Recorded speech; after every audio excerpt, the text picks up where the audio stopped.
भारत के गौरव पंडित मदन मोहन मालवीय जी काशी से प्रयाग पधारे। कुछ व्यवहारिक कार्य पूरे करने के बाद उनको लगा कि संगम स्नान करें, तो अपने कुल पुरोहित पंडा जी के पास गए कि पंडा जी हम संगम स्नान करना चाहते हैं, आप चलो, संकल्प मंत्र तो आप ही बोलेंगे। पंडा जी बोले हाँ जरूर जरूर। मालवीय जी बोले लेकिन एक बात है, इस श्लोक का शुद्ध उच्चारण होना चाहिए, शुद्ध। अब पंडा जी घबराए, क्योंकि पंडा जी के मंत्र और श्लोक को तो व्याकरण से ज्यादा यजमान से ही मतलब होता है, तो घबराए कि हम, लेकिन लगा कि मालवीय जी भूल जाएंगे। पर मालवीय जी कैसे भूल जाएं?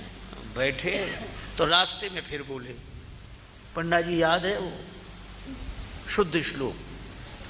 अब पंडा बहुत घबराए कि ये बार बार शुद्ध कहेंगे तो हम जो शुद्ध बोलेंगे भी वह भी कहीं अशुद्ध ना हो जाए, डर के मारे। लेकिन फिर भी बोला चलिए चलिए साहब ठीक होगा, चलिए।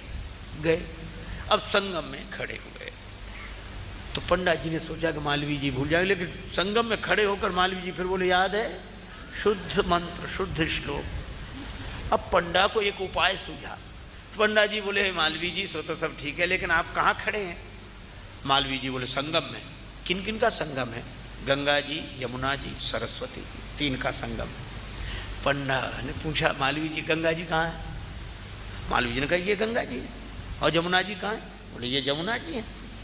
और पंडा ने पूछा मालवीय जी यहाँ सरस्वती जी कहाँ है? तो मालवीय जी के मुंह से निकला कि यहाँ सरस्वती लुप्त हैं।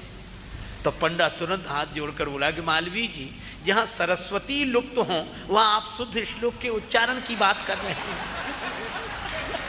सरस्वती लुप्त है वहाँ शुद्ध श्लोक। मालवीय जी इतने खिलखिलाकर हंसे, वो शायद शुद्ध श्लोक बोलता तो उतने खुश ना होते। तो पंडा ने अपनी दृष्टि से देखा तीर्थराज को। तो दृश्य तो एक ही होता है, पर देखने का जो भाव है वह अलग अलग है।